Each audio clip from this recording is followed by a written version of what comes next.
Welcome to the Raven Knoll Show. I'm your host, Raven C. Knoll, known as the Soul Physician. I'm a wife, mother, counselor, mindset plus life coach, and speaker, and this is episode number 24.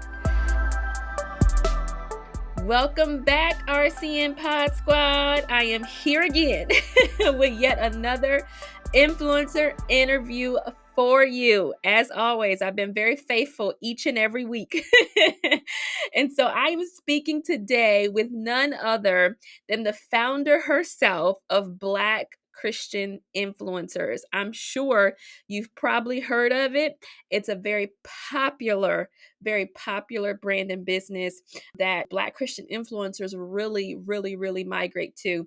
So when I decided to do this series, I just knew it wouldn't be right if I didn't include Jackie, because her whole entire platform and business is for influencers. So it was only right, like I said. So she's very down to earth, and the way that she even started her business with Black Christian influencers is just so unique. I didn't know the full story of how she got started until our conversation and our little chit chat. So I was very like, oh, wow, that's so interesting. So I think it's a very interesting way of getting started in the business field and how, God really led her to do what she's doing. So Jackie is also known as Jackie the Educator, and she is a millennial trailblazer from Chicago, Illinois. Hey, I'm from Chicago. Hey. With a master's degree of education and a bachelor's degree in business, she hopes to become known as a kingdom solutionist. Through her internet show, Higher Learning, counseling initiatives in the city of Chicago, and music ministry at her local church, she aims to edify the body of Christ in any way she can. Her most recent endeavor has led her to create an organization called Black Christian Influencers, which focuses on promoting, supporting, and encouraging kingdom builders from varying career background. As an ordained minister, her primary focus will always be to enhance the kingdom of God using all the gifts God has given her. Let's jump into the conversation with Jackie. Hey, Jackie. Hey, how's it going? How are you? I'm doing really good. Excited to be here. Honored to be a guest for your show, Raven. I'm such a huge fan of you, so I'm glad we get to chat today.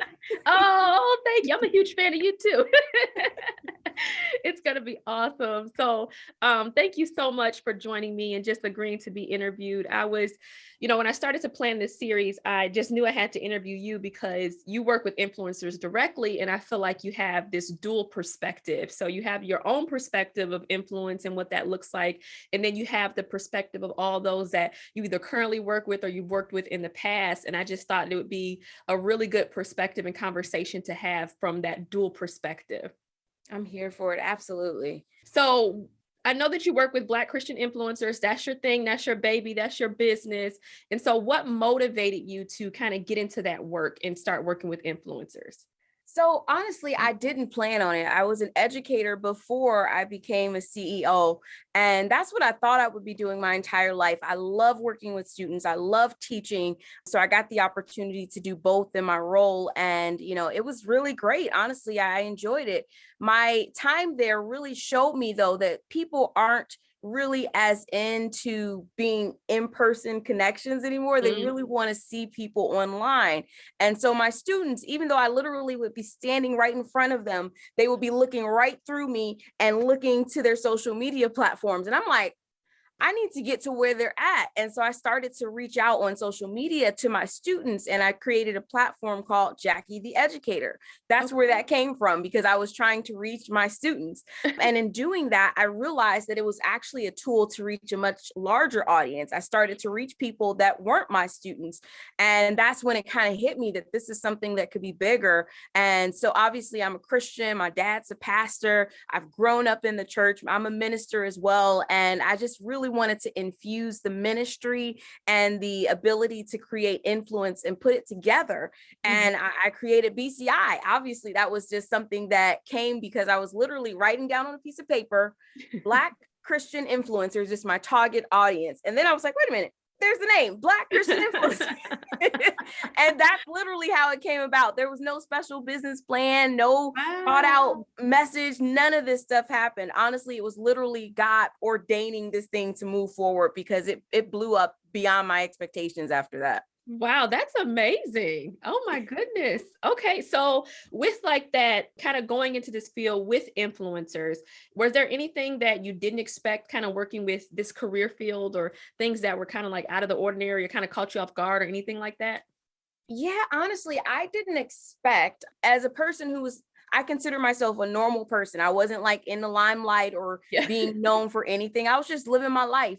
I didn't expect, though, that people of influence had so many layers of insecurities, issues, trauma, and just in their own selves Yeah. problems. Because Yeah. when you see them publicly, they look great, they look Yeah. happy. Hmm. But what I learned by working directly with them is that they struggling, a lot of them. They Yeah. don't have enough money sometimes. They're struggling because they're trying to live something that they're not. They're struggling because they are trying to be something that they think others are expecting them to be. And so by learning, as myself being an influencer, I had to also teach them that, hey, I became an influencer by being myself, which Yeah. means that you Hmm. can too. You just have to Hmm. change the narrative. And I think, especially for Christians, we always are told to be a certain type of way. We have to be careful what we say, and we can't show ourselves too much because people will begin to get too common with us. All of Yeah. that stuff Yeah. is, I think, built off of fear. And Mhm. honestly, it's caused us to be very unrelatable as Christians. And so, Yeah. literally working with influencers has helped me and them to start to tear those down. Like, we can't be operating like that anymore. It looks Yeah. fake, and then people honestly don't receive it as well. I love that. I think you absolutely true, because even when I've been doing this podcast series, I'm learning so much as well from the different women that I'm talking to. And so sometimes how you show up in front of, the audience is very different than what's actually happening behind the scenes. Yeah. So in your profession and working with influencers, what do you feel like, and I know you kind of named a few things, but what do you feel like is that one common internal struggle that you see kind of across the board that they all are kind of struggling with? Insecurity, for sure. Yeah. And even more so because they are in front of other people, because they are publicly seen. It's like every flaw is magnified and repeated, right? So Yeah. every time you see a viral post, you see it's 1 million hits, but that in their head is 1 million people that's dissecting them, 1 million Mhm. comments, 1 million individuals that think something about that person that maybe is or is not correct, right? So now all of these things are playing to that one person. So that Wow. makes every insecurity magnified. And so Yeah. what I learned is that we have to really be careful with people that we see who are publicly very happy, and then Mhm. sometimes, again, never checking on them to see if they're actually happy in their regular life. Yeah. Yeah. I've dealt with that myself as being an influencer, where I would post one thing and I'm looking like, yes, life is great. And behind the scenes, I'm crying. After I post, I'm literally in Yeah. tears because of Mhm. how much trauma has happened to me. And so I Mhm. think that's probably the number one thing that I've seen amongst all influencers. That's so interesting. So what do you feel like, I mean, the dynamic of that, what kind of toll does that take on a person to continue to have to go through this roller coaster ride, in a sense, because you're trying to produce and say I'm okay, and I'm trying to show up in these curated feeds, and I'm doing all the things, and if you work with brands, you want your feed to look a certain way because it's really about marketing and different things of that nature. So there could come across this inability to be authentic at Correct. times. And so what do you feel like that roller coaster ride does to them as people? Oh man, it makes them very unstable. I couldn't Yeah. imagine doing this roller coaster without Jesus. Like, That's honestly, true. influencers that are not believers, I'm scared for them, because the Yeah. the enemy will take his toll. Like, not trying to get over spiritual, but this is Yeah. literally a warfare thing that happens when you deal with people of influence, right? These mountains that we are being a part of are now literally coming against us because we are not equipped to deal with them. And so I Yeah. think a lot of times the Christians, we have a little bit more armor to deal with some of the hits that come with being an influencer. But Yeah. non-believers, man, they getting hit and not having anything to lean on. They're just being bombarded with thing after thing. That's why when I saw the young lady who was, I think she was a beauty queen, and she Yeah. jumped off of her Yeah. building. Chelsea. What's her name again? Chelsea. Chelsea. Okay, I knew that was like, but she honestly, I was not surprised because I know when I see people publicly, Yeah. that's not what they are privately. And Yeah. that's something that I believe that God has really opened my eyes with when I became an influencer. All of my judgmental ways had to just like be chipped down. Like Yeah. he broke them down, because I used to be that person. I was an educator. I was super like, intellectual and very into just, seeing people on social media and thinking, oh my gosh, they're a joke. Why they need to get a life, right? That was Yeah. me. And God had to literally chip me down to Wow. see past that, to show that, man, this is not just how they live. This is deeper. This is something that Yeah. needs to be dealt with and helped. So that's Yeah. what I'm here, honestly, to do, is to help people like that to get through it. Honestly, that's a part of Yeah. my assignment. So do you have to show up in that capacity a lot with the membership platform that you have? Yeah, for sure. Honestly, Okay. the members that I have a part of BCI, a lot of them, we have relationships now. Like I'm Okay. they're in my phone. Like I can call them, Yeah. they can call me when they need to. We've had influencers that have, gone through being evicted from their homes, and we've had to, as members, band together to help them, right? They never would publicly share all of this information because again, you have to maintain your business, you have to maintain your persona for people to trust you. So Right. where do you have a safe space to tell somebody like, yo, I need help? Yeah. Right? You True. see, That's you true. have this big platform, but that's not the place all the time, because you have to maintain a certain amount of discretion. So, within our community, people are able to connect with other influencers where they can find safety. Obviously, I can't connect with everybody, Right. but what I Yeah. like about community is that when you're in there, it's more than just me. Yeah. It's others that you can work Yeah. with. And so that's what really, I think, helps with our community. I love that. So I know that you've spoken, publicly about a time in your life when you kind of struggled with depression and different things of that nature. And I'm sure that was a different time in life, but being an influencer and having the platform and working with other influencers and just having this, more of a front facing career, is there ever a time where that depression or those mental health struggles are ever triggered based on what you're doing now? I would say that not to the same extent that I did when I was going through my battle with depression. It was one of the most horrifying times of my life. I Yeah. was going through a separation with my ex-husband, we were doing well, and then just out of nowhere things changed, Yeah. and that really took a toll on me, because we had the perfect life, and Mm. literally it just was all taken away within like a week. And Wow. I just I was triggered, I was traumatized, I didn't know how to deal with it, and I didn't know how to ask for help. So going through that gave me the coping mechanisms to deal with what I have now. So when I do start to feel depressed or angry or discouraged, I now don't keep it to myself. Back then, that Jackie would have kept it to herself, dealt with it in private, and it Yeah. wouldn't have been dealt with. Like I would have just had it all built up, and it would have, caused for me to react how I did back then, where I felt like I was just ready to end it. I was done. Right. But now I have people in place. I have a therapist that I can talk to when I need to. I have other influencer friends, right? When you Yeah. have people that are in the same boat with you and on the Yeah. same level as you, it Mhm. helps, and so that helps me as well, to have people that I can talk to be like, yo, man, it's hard out here. Like, what do you say in a tragic moment? Like, how do you Yeah. deal with people when they are like being rude on social media and in your comments? Like, that stuff is Yeah. triggering and hurtful. So, Yeah. I think now God has equipped me back then for the things that I would need where I'm at now. That's awesome. So even though I know you're not necessarily facing those same things today, but are there times where, when you are discouraged or you are not necessarily in the best headspace, that you have to put a happy face on? Or do you not do that, just to show up online? How do you kind of go about being having to be in this front facing career, having the Black Christians influencers platforms, and kind of having to show up in that capacity because you're leading? What do you do? How do you go about that?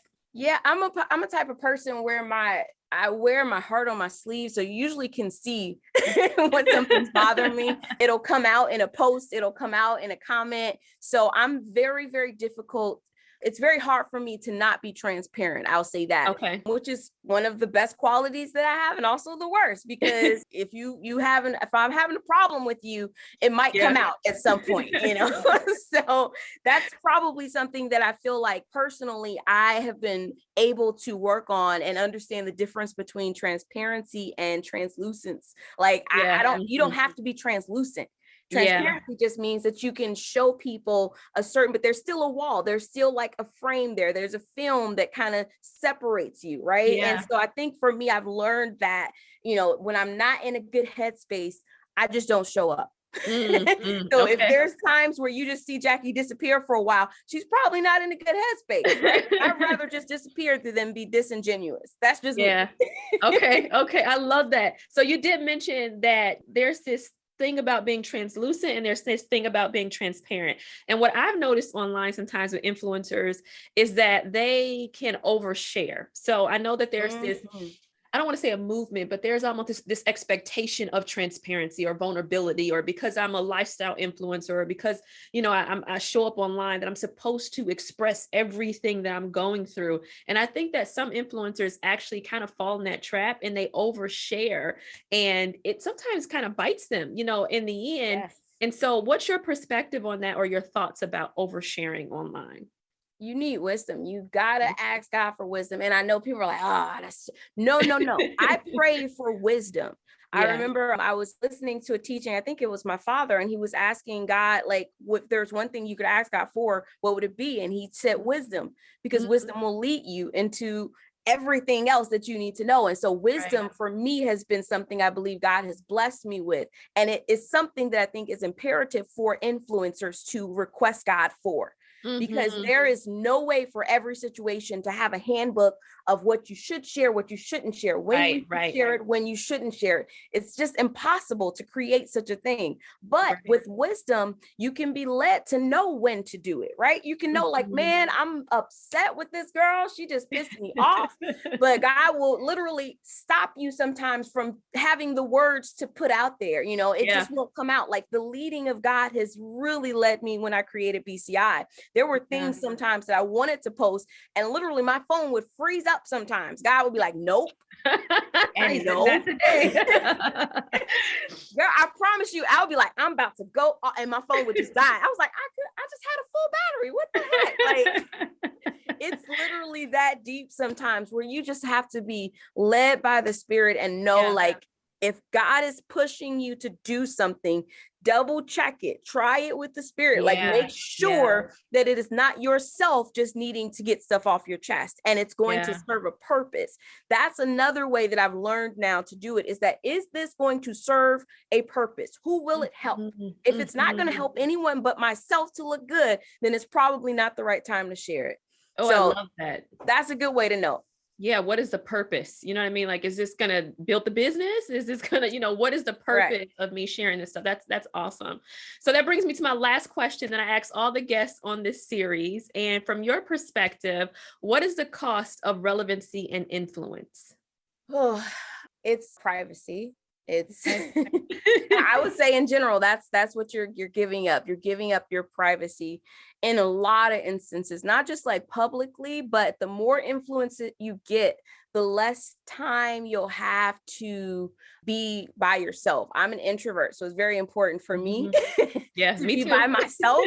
And I realize the more influence I get, the less time I have to myself, because Yeah. I have to show up for other people. And when I spend so much time showing up for other people, I realize I still got a family that I got to show up Right. for. So now the time where I may want to be sitting by myself, I need to spend that going to support my cousin and my niece, Yeah. who are still a part of my life, right? So I think a part of what you have to realize is that there are sacrifices that come with having influence and Mhm. having some sort of notoriety. And usually it comes at the cost of your privacy. And Yeah. if you're not willing to give up yourself, your space, your time, then you probably are going in the wrong direction. You may need to just head back the other way. True. because it will cost you some things. But there are barriers. I believe that God is protecting you as well. So sometimes where you feel like you don't have enough, he'll make room for you to have space. Like sometimes literally there'll be a meeting and it'll be back-to-back meetings. The next thing I know, God will cancel one of them and just say, now you can have your space, Jackie. Just enjoy your time by yourself. Don't make no other plans. But again, I do think we have to be ready for what comes with it. A lot of us want it, but we're not ready for the sacrifice that comes after. I love that. You want the influence, but you have to know the sacrifice that comes with it. Thank you, Jackie. It was so good speaking with you. You too, for sure. This episode of The Raven Knowles Show is sponsored by the Mindset to Momentum Mastermind, which is now open for enrollment. The Mindset to Momentum Mastermind is an easier, holistic way to execute your goals while better managing your mindset and retraining your brain to help you work healthily toward your next level of success. It is the only mastermind program with a hybrid coaching model involving group and in-person training that combine the power of mindset work and mental and emotional health strategies to help you keep the momentum going in your life and business. Learn to maximize the momentum you need to successfully boss your brand and business without caving under the demands and pressures of all your responsibilities. Check out the link in the show notes to learn more. This has been The Raven Knowles Show.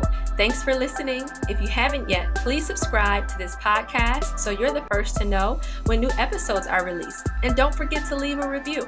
If you can't wait until the next show, follow along on Instagram, YouTube, or Twitter at RavenCKnoll for more tips and to keep the conversation going. Go ahead and DM me on Instagram or take a screenshot of this podcast and share it to your IG stories. I want to know about your takeaways from the show. Don't forget to tag me and use the hashtag RCNPodSquad. Lastly, visit my website at ravencknoll.com and join my email list to get exclusive bonuses only for my email subscribers. Thanks again for rocking and rolling with me. I'll talk to you soon.